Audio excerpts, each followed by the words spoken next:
She said, "He is back and I think we should just be friends," and left me for her ex. I said, "All right." 3 months later, she showed up at my doorstep in Montana, crying that her dream project collapsed. She thought I would wait around. Her name was Madison, a documentary filmmaker obsessed with capturing authentic lives on camera. I, on the other hand, was a senior infrastructure engineer at a renewable energy firm, buried in blueprints and power grids. Our worlds were poles apart. Yet somehow we fit, or so I had convinced myself. We had been planning a life. Together, weekends spent looking at cabins near Cannon Beach, debating which rooms would make the perfect editing studio for her, imagining a life built on compromise and love. I thought we were building something permanent. Then came Reed, Madison's ex. A war photographer recently returned from Afghanistan with ambitious ideas for a climate-focused documentary series. She called it logistics consultation, but I felt the shift immediately. I said it sounded interesting, eager to appear supportive. That was my first mistake. Not mistrusting her, but failing to notice the small cracks forming around us. Over the next weeks, Madison's presence in our shared life began to shrink. She left earlier, returned later, stopped asking about my work entirely. The microgrid project I had been developing for off-grid communities was once a topic of excitement and conversation, but suddenly it was like talking to a wall. Then, one night, her phone buzzed, the screen flashing a camera image. "New footage is insane," she said. I smiled, saying I was happy she was inspired again. But she snapped, "You don't have to sound like my dad, Eli." The sting of those words lingered longer than I wanted to admit. She returned to her laptop, leaving me to clear the dishes in silence. That was when it finally hit me: she was already gone. 2 weeks later, she sat me down on our worn leather couch. I remained in the chair across from her, watching the confident composure on her face as the air between us thickened with tension. "I think we should just be friends," she said. "You deserve someone who's as certain as you are." I nodded, calm, steady, though inside, my chest ached. I didn't argue. I didn't beg. I walked to the key rack, removed her key, placed it gently on the table, grabbed my jacket, and left. No slammed doors, no raised voices, just silence. The days that followed were strange and hollow. I stayed at a motel initially, then on a friend's couch. Every instinct told me she would reach out, apologize, or change her mind, but nothing came. Radio silence. My mind cycled endlessly over her words. She wanted someone certain. In reality, she craved chaos. Reed represented unpredictability, adventure, the thrill of danger. I was stability, bills, and retirement accounts. Perhaps she was right. Might have been too predictable, but I also realized I had narrowly avoided becoming collateral damage in a life built on convenience rather than true connection. Friends reassured me I did the right thing. My mother insisted I should have fought harder. But when I returned to collect my belongings days later, the apartment was empty. Madison had left completely, leaving only a note with the word sorry and a key I had already removed from my ring. That small, unceremonious gesture hit harder than any argument or confrontation ever could. The person I loved for 2 years had left not because I wasn't enough, but because she wanted the thrill of a life that never belonged to her. I felt numb. Relief, heartbreak, and anger swirled together in an indistinguishable haze. I spent the next month walking through Portland in a daze, attending meetings and performing my work mechanically. I kept glancing at her social media, reading updates about her collaboration with Reed on the documentary. Buzzwords about authenticity and truth littered her posts, masking a world that was already crumbling. I felt no triumph, no satisfaction, only a detached awareness that her choices were her own and that my life would need to continue without her. Then an unexpected opportunity arrived. My company offered me a temporary 6-month relocation to Montana, overseeing a pilot program installing microgrids for remote communities. Normally, I would have declined, tethered to Madison and the life we had envisioned together. But now, untethered, I said yes. The cold, grey landscape of the Bitterroot Valley mirrored the emptiness I felt inside. Days were long, spent troubleshooting solar arrays and wind turbines in the remote wilderness. The work grounded me in ways I hadn't realized. I needed physical labor, tangible outcomes, a life that couldn't be undone by someone else's whims. During those first weeks in Montana, I also met Naomi Brooks, the field legal counsel. She was intelligent, dry-witted, and unexpectedly grounding. We crossed paths professionally, at first debating permits, regulations, and compliance, but quickly found ourselves lingering after work, talking about life, ideas, and the importance of building things that lasted. There was no pretense, no drama, only shared focus and understanding. Slowly, the numbness faded. I realized that my life, although disrupted, was still mine to shape, and perhaps, for the first time, I could build something solid from the wreckage Madison had left behind. By the 3rd week in Montana, the rhythm of my new life had begun to settle in. Days were long and physically exhausting, climbing poles to check solar panels, tightening loose connections on turbines, troubleshooting circuitry under the relentless wind, but each completed task brought a sense of accomplishment that was foreign after months of lingering over the aftermath of Madison's departure. I stopped posting on social media entirely, letting the digital world fall away while I focused on what I could touch, fix, and improve. The land itself became my canvas. Aerial shots with a cheap drone, hikes along steep ridges, photographing the effects of erosion and old mining scars. There was something almost meditative about it, a rhythm that no human drama could interrupt. It was during one of those long days at a remote site that I first truly noticed. Naomi, she had brought a flask of whiskey to warm our fingers after hours of working in near-freezing rain. She had that calm, piercing gaze, the kind that didn't demand attention but made you aware when she noticed something you didn't. We started talking about environmental policies, the absurdities of bureaucracy, and how real change rarely came from grand speeches but from patient, persistent action.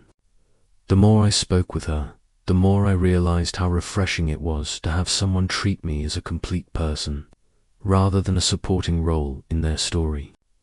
Unlike Madison, Naomi never needed me to prop up her identity or chase her constant chase of authenticity.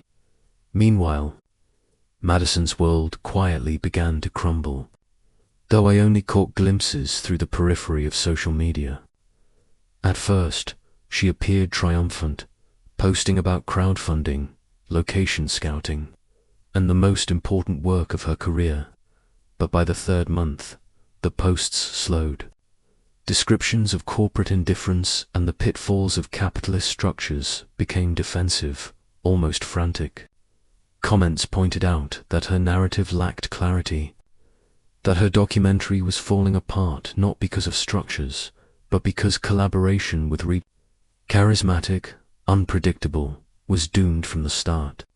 Each update was like watching a storm she had invited, now consuming the life she had chosen. Back in Montana, the microgrid project reached its first milestone. A small community, previously dependent on diesel generators, now had reliable solar and wind power.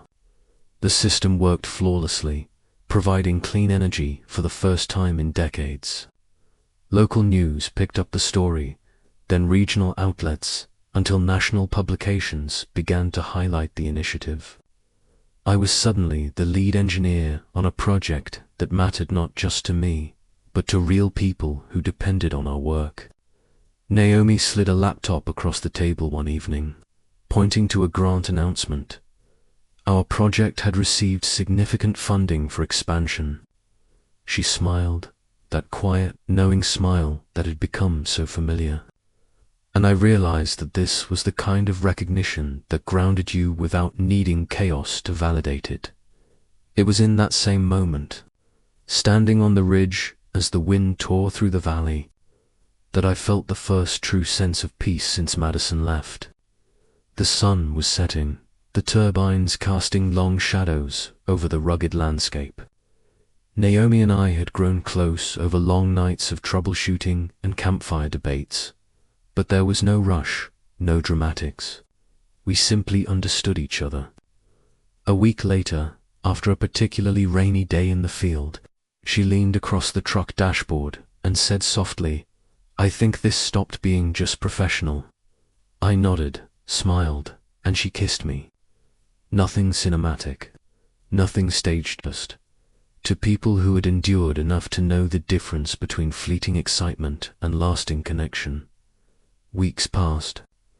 Madison disappeared from my immediate thoughts as I poured myself into work and routine.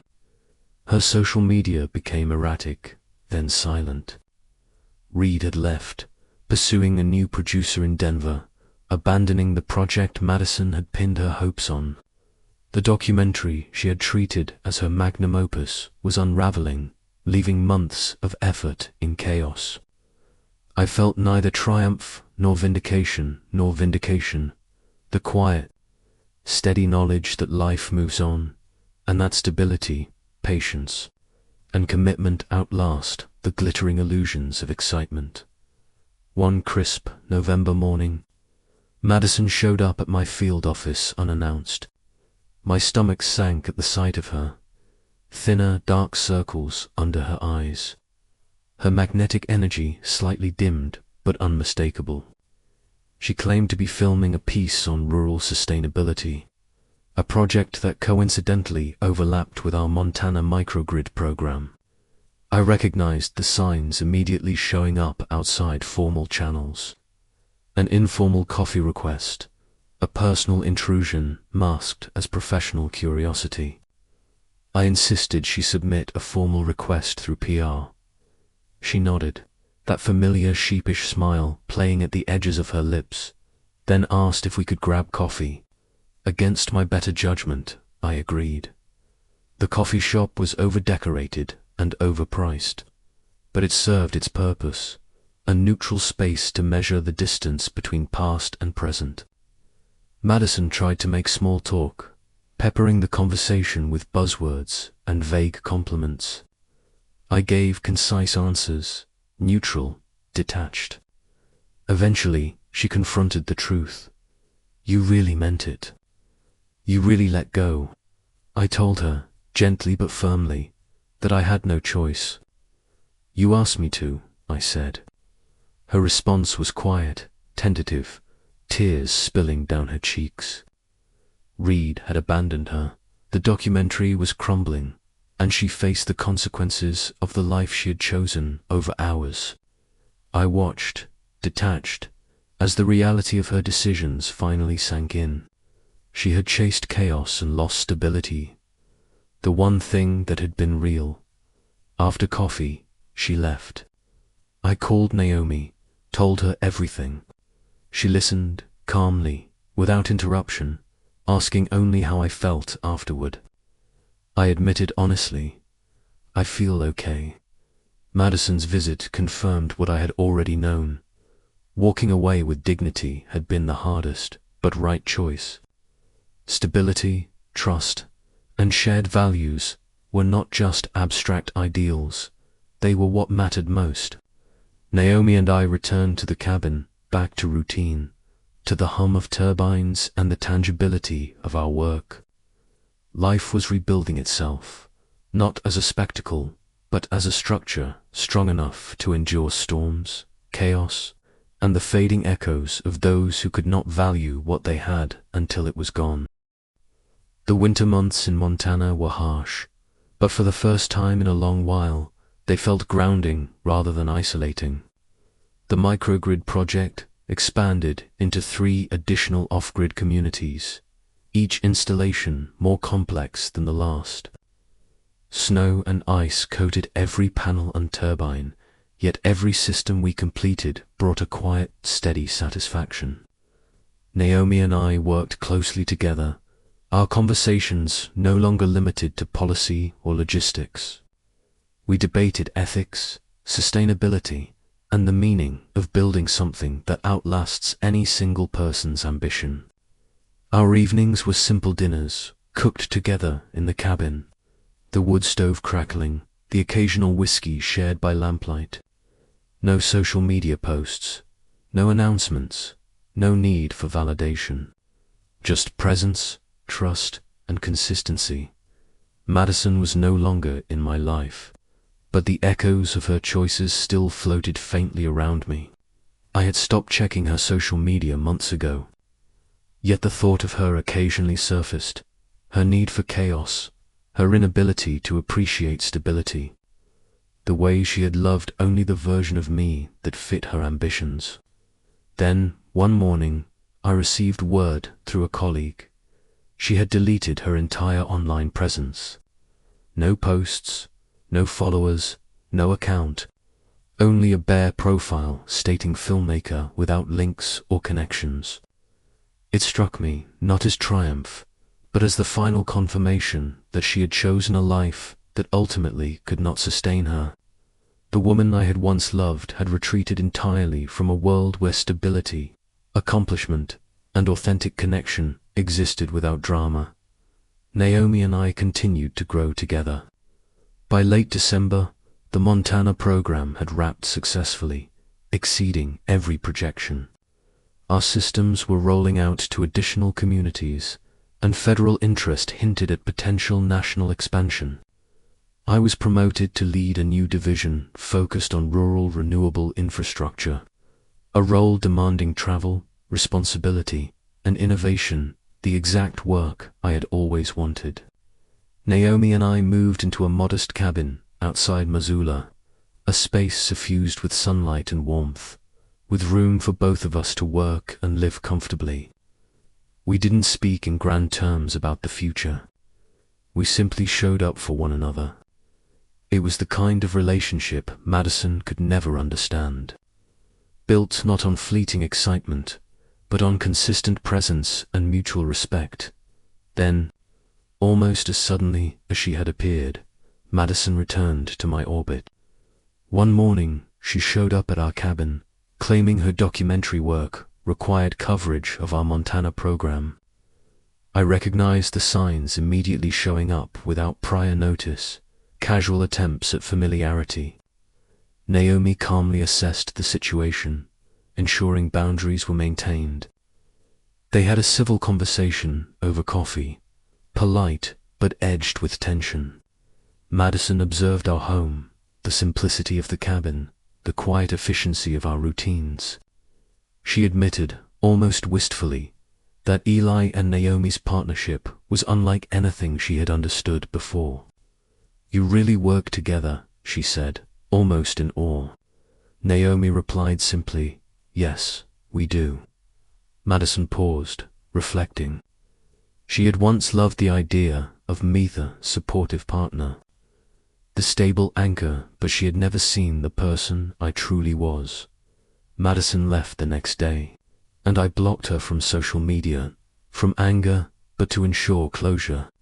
There was no need to witness the consequences of her decisions firsthand. The tangible proof was already in the life Naomi and I were building. Our mornings began with walks along the coastal bluffs near our new Oregon home, the wind turbines humming steadily behind us, a reminder that energy, like relationships, must flow consistently to endure. I watched Naomi navigate her own work with precision and humor, challenging me and supporting me in equal measure. Together, we were constructing a life that would outlast chaos. A partnership resilient enough to thrive without constant validation or drama. The lessons were clear. Some people chase chaos, believing excitement is life itself. Others cling to stability, undervalued until gone. I had learned that walking away with dignity is not surrendered, is survival. That love is not enough when it exists only for convenience or personal gratification. And that true partnership requires showing up, even when life is mundane, difficult, or unglamorous. Stability, patience, and authentic connection were not just virtues. They were the scaffolding for a life worth living. Madison had chosen her storms. Naomi and I chose to build a home that could endure them. By the time the Oregon winter gave way to early spring, the turbines and microgrids were humming seamlessly. The communities we served thriving, and our personal lives quietly flourishing. Naomi and I rarely posted online, but one morning she snapped a photo of me inspecting a sensor at dawn. She captioned it simply, "Patience is a form of faith." Within the hour, Madison's old account had vanished entirely. I didn't think about it much. The proof was in the life we had created, steady, resilient, and free from chaos. I stopped walking on eggshells for someone who never fully saw me. The storms she chased had nothing to do with me anymore. My concern was real work, real people, and the hand I held at the end of each day. Standing on the bluff that morning, the wind carrying the scent of the ocean, I realized that stability and growth were not boring. They were essential. Naomi squeezed my hand, and I finally understood the weight of what we had built together. Not just the microgrids, not just the cabin, but a life in which chaos no longer dictated the terms. Madison had faded into the past, and with her, the illusion that excitement alone could replace substance. I had learned the most important lesson of all. Some storms cannot be weathered by others, but the foundations we build for ourselves, with those who truly see us, will endure long after the winds have passed.